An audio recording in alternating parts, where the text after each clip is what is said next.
আসসালামু আলাইকুম। বাংলাদেশ বেতার খুলনা, খবর পড়ছি শরণ ইসলাম। পরিবেশ, বন ও জলবায়ু পরিবর্তন বিষয়ক প্রতিমন্ত্রী ডক্টর শেখ ফরিদুল ইসলাম বলেছেন, খুলনা সহ বাংলাদেশের দক্ষিণ পশ্চিমাঞ্চল আজ জলবায়ু পরিবর্তনের এক নির্মম বাস্তবতার মুখোমুখি। ভৌগোলিক কারণেই এই জনপদ রিয়েল ক্লাইমেট ভিকটিম। ঘন ঘন প্রাকৃতিক দুর্যোগ এই অঞ্চলের মানুষের জীবন ও সম্পদের অপূরণীয় ক্ষতি করছে। আমাদের এখন সবচেয়ে বড় চ্যালেঞ্জ হলো কিভাবে আমরা এই বৈরী পরিস্থিতি মোকাবেলা করে টিকে থাকব। তিনি গতকাল খুলনা বিশ্ববিদ্যালয়ের সাংবাদিক লিয়াকত আলী মিলনায়তনে খুলনা বিশ্ববিদ্যালয়ের সয়েল ওয়াটার অ্যান্ড এনভায়রনমেন্ট ডিসিপ্লিনের উদ্যোগে soil water and environmental resilience in the coastal zone of Bangladesh under A changing climate শীর্ষক 2 দিনব্যাপী আন্তর্জাতিক সম্মেলনের উদ্বোধনী অনুষ্ঠানে প্রধান অতিথির বক্তৃতায় একথা বলেন। প্রতিমন্ত্রী বলেন, এই অঞ্চলে লবণাক্ততা বৃদ্ধি, মাটি ও পানির দূষণ টেকসই উন্নয়নের ক্ষেত্রে বড় চ্যালেঞ্জ হয়ে দাঁড়িয়েছে। বিশেষ করে রামপাল, মোংলা, কয়রা ও সাতক্ষীরা অঞ্চলে এই সমস্যা প্রকট। এসব সমস্যা মোকাবেলায় কার্যকর ও প্রকৃতি নির্ভর সমাধান খুঁজে বের করতে এ ধরনের সম্মেলনের গুরুত্ব অপরিসীম। তিনি আরও বলেন, আমাদের অস্তিত্বের স্বার্থেই বাস্তুতন্ত্র রক্ষা করতে হবে। বিশ্ব ঐতিহ্য সুন্দরবন আজ বহুমুখী সংকটের সম্মুখীন। সুন্দরবনকে বাঁচাতে হলে আমাদের এখনই সম্মিলিত পদক্ষেপ নিতে হবে। পরিবেশের এই বিপর্যয়ের জন্য আমরাও কোনো না কোনোভাবে দায়ী। এই পরিস্থিতি মোকাবেলায় শিক্ষার্থী ও কৃষকদের সম্পৃক্ত করে গবেষণার মাধ্যমে সমস্যাগুলো গভীরভাবে অনুসন্ধান করতে হবে। বিশ্ববিদ্যালয়ের উপাচার্য প্রফেসর ডক্টর মোহাম্মদ রেজাউল করিম এতে চিফ প্যাট্রন এবং জাপানের ইউনিভার্সিটি অফ ইয়ামানাশির ডক্টর রিওটা কাতাওকা ও বাংলাদেশ কৃষি বিশ্ববিদ্যালয়ের প্রফেসর ডক্টর এম জহিরুদ্দিন অতিথি বক্তা হিসেবে বক্তব্য রাখেন। উপাচার্য প্রফেসর ডক্টর মোহাম্মদ হারুনুর রশিদ খান, বিশ্ববিদ্যালয়ের জীববিজ্ঞান স্কুলের dean professor doctor Mohammad Golam Hossain, প্রধান বন সংরক্ষক মোহাম্মদ আমির হোসেন চৌধুরী এবং ছাত্র বিষয়ক পরিচালক প্রফেসর ডক্টর মোহাম্মদ নাজমুস সাদাত অনুষ্ঠানে বিশেষ অতিথি ছিলেন। চীনের Chinese academy of agricultural sciences এর প্রফেসর ডক্টর শিনহুয়া পেং সম্মেলনের মূল প্রবন্ধ উপস্থাপন করেন। সয়েল ওয়াটার অ্যান্ড এনভায়রনমেন্ট ডিসিপ্লিনের প্রধান প্রফেসর ডক্টর মোহাম্মদ জাবের হোসেনের সভাপতিত্বে বাংলাদেশ, জাপান, চীন সহ বিভিন্ন দেশের বিশ্ববিদ্যালয় ও গবেষণা প্রতিষ্ঠানের শিক্ষক, গবেষক ও শিক্ষার্থী সহ 3 শতাধিক প্রতিনিধি এতে অংশগ্রহণ করেন। পানি সম্পদ প্রতিমন্ত্রী ফরহাদ হোসেন আজাদ গতকাল যশোরের শার্শা উপজেলার উলাশী ইউনিয়নের জিয়া খাল পরিদর্শন করেন। এ সময় তিনি সংশ্লিষ্ট কর্মকর্তাদের সঙ্গে খালটির উন্নয়ন, পানি প্রবাহ স্বাভাবিক রাখা এবং সৌন্দর্য বর্ধন সংক্রান্ত বিভিন্ন বিষয় নিয়ে আলোচনা করেন। পরে প্রতিমন্ত্রী ফরহাদ হোসেন আজাদ সাংবাদিকদের বলেন, খালটি পুনর্খননের মাধ্যমে পানি প্রবাহ স্বাভাবিক করা হবে এবং খালের 2 পারে বৃক্ষরোপণ কর্মসূচি বাস্তবায়ন করা হবে।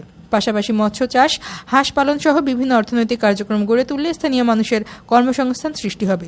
জেলা প্রশাসক আশেক হাসান, জেলা বিএনপির সভাপতি অ্যাডভোকেট সাবেরুল হক সাবু, সাধারণ সম্পাদক দেওয়ার হোসেন খোকন সহ জেলা ও উপজেলা বিএনপি ও অঙ্গ সহযোগী সংগঠনের বিভিন্ন পর্যায়ের নেতাকর্মীরা এ সময় উপস্থিত ছিলেন।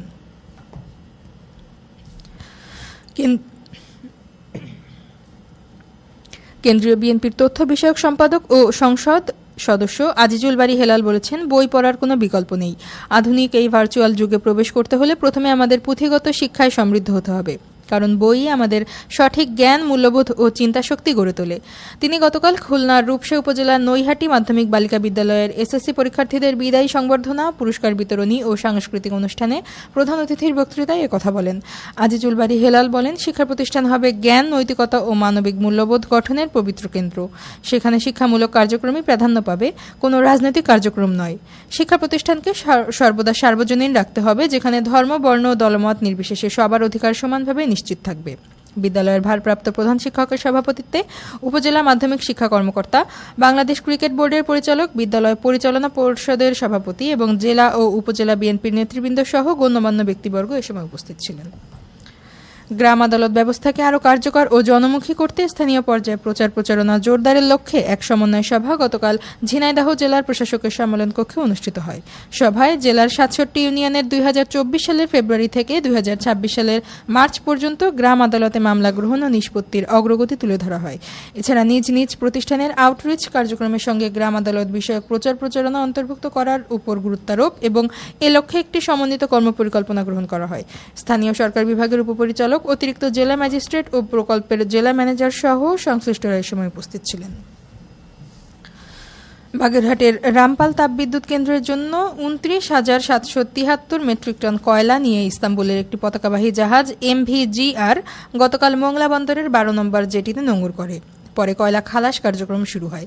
বর্তমানে নিয়মিত কয়লা সরবরাহ অব্যাহত থাকায় বিদ্যুৎ উৎপাদন কার্যক্রম স্বাভাবিক রয়েছে বলে জানিয়েছেন রামপাল তাপ বিদ্যুৎ কেন্দ্র কর্তৃপক্ষ। খেলার খবর ক্রিকেট। খুলনা বিভাগীয় স্টেডিয়ামে 3 দিনের ইয়ং টাইগার্স অনূর্ধ্ব-16 জাতীয় ক্রিকেট টুর্নামেন্টের প্রথম দিন শেষে গতকাল রংপুর বিভাগ তাদের প্রথম ইনিংসে 47 ওভারে 5 উইকেটে 143 রান সংগ্রহ করে। এর আগে বিকেএসপি প্রথম ইনিংসে 40 ওভার 2 বলে সবকটি উইকেট হারিয়ে মাত্র 99 রান সংগ্রহ করে। অতিরিক্ত বিভাগীয় কমিশনার উন্নয়ন আবু সায়েদ মোহাম্মদ মঞ্জুর আলম প্রধান অতিথি হিসেবে এর উদ্বোধন করেন। এদিকে খুলনা সরকারি টিটি কলেজ মাঠে 6 দলীয় ক্রিকেট টুর্নামেন্টের গতকালের খেলায় টাইলস অ্যান্ড স্যানিটারি টিম 21 রানে আলামিন বেকারি অ্যান্ড কফি হাউস টিমকে পরাজিত করেছে। ফুটবল।